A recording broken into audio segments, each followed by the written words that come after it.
Hello viewers, আজকে চলে এসেছি আবার নতুন একটা ব্লগ নিয়ে।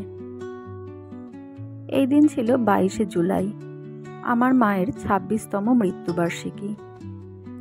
তাই সকাল সকাল উঠে মায়ের ছবিতে মালা দিয়ে আমরা রেডি হয়ে চললাম নৈহাটি বড় মায়ের মন্দিরে।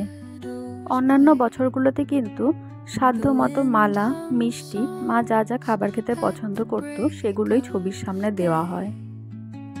কিন্তু কোনো একজন পুরোহিতের মাধ্যমে জানতে পেরেছি মৃত মানুষের সামনে কখনোই খাবার দান করতে নেই, এতে নাকি তার আত্মা কষ্ট পায়। আর বোনেরও ইচ্ছা ছিল নৈহাটিতে গিয়ে বড় মায়ের মন্দিরের ওখানে যেসব গরিব মানুষেরা থাকেন তাদের কয়েকজনকে সাধ্যমতো কিছু খাবার দেওয়ার। তো যাই হোক, আমরা সেই উদ্দেশ্যেই বেরিয়ে পড়েছিলাম। নৈহাটি পৌঁছেও গেছি, দেখো কি প্রচণ্ড ভিড় পড়েছে। দিদি আর অভ্রদাও কিন্তু বারাসাত থেকে চলে এসেছে। ওরা যেহেতু বাসে এসেছে তাই ওদের একটু দেরি হলো আসতে। আমরা আগে গিয়ে পুজোর জন্য লাইন দিয়ে রেখেছিলাম, কারণ যেহেতু মঙ্গলবার প্রচণ্ড ভিড় পড়তে পারে এটা ভেবেই অনেক তাড়াতাড়ি যাওয়া। আর আমারও বড় মায়ের কাছে দুটো মানসিকের পুজো ছিল, সেই কারণে আমি পুজো দিতেও গেছিলাম। দুজনের জন্য মানসিক ছিল আমার।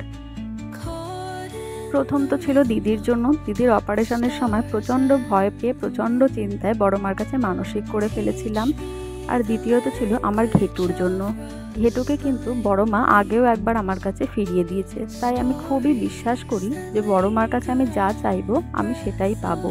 বড় মা কখনোই আমাকে ফিরিয়ে দেবে না। ফেব্রুয়ারি মাসে সেই সময়তে সত্যি ভগবান আমাদের সহায় ছিলেন, না হলে এই দুইজনকে আমরা আর হয়তো ফিরে পেতাম না। প্রথমত দিদির অপারেশনের ধাক্কা, ওটা মিটে উঠতে না উঠতেই আমার ঘেটুর অসুস্থতা।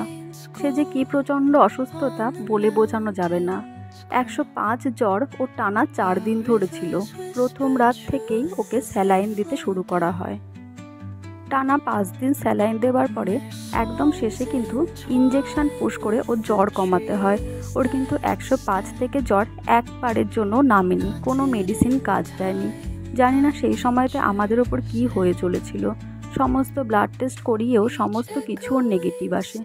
না ওর সর্দি, না হিমোপ্রোটোজোয়া, কোনো কিছুই না। লিভার, কিডনি সমস্ত কিছুই ঠিক ছিল। জানি না ওই সময়তে কি হয়েছিল যে ওইভাবে ও ভুগলো। ডাক্তার যখন ওকে দেখে বলে দিল যে কোনো সময় সিজার উঠতে পারে, সেই সময় কিন্তু আমার শেষ ভরসা ছিল বড় মা। ডাক্তার, প্যারাভেট আর আমার বাড়ির লোকের অক্লান্ত পরিশ্রম ও ঠাকুরের ইচ্ছায় ঘেটু আবার সুস্থ হয়ে আমার কাছে ফিরে আসে। তাই এতদিন পরে আমি গেলাম বড় মার কাছে পুজো দিতে। পুজো দিয়ে শাখা পরে অবশেষে আমরা বাড়ির দিকে রওনা দিলাম। আমার হাতে শাখাটা অনেকদিন আগেই বেড়ে গিয়েছিল, তো তারপর আর শাখা পরে ওঠা হয়নি। অবশ্য বাঁ হাতটা শাখা ছিল, ডান হাতে তো এখন আর আমি কিছু পরতেই পারি না তেমন, সেই কারণে এক হাতে শাখাটাই ঠিক আছে। এটাও খুব শখ করে পড়লাম, জানি না আমি ডান হাতের শাখাটা কতদিন হাতে রাখতে পারবো। এই সাবুদানা শাখাগুলো আমার কিন্তু ভীষণই পছন্দের। আমার ভিডিওটা ভালো লাগলে লাইক, কমেন্ট ও সাবস্ক্রাইব করো। টাটা।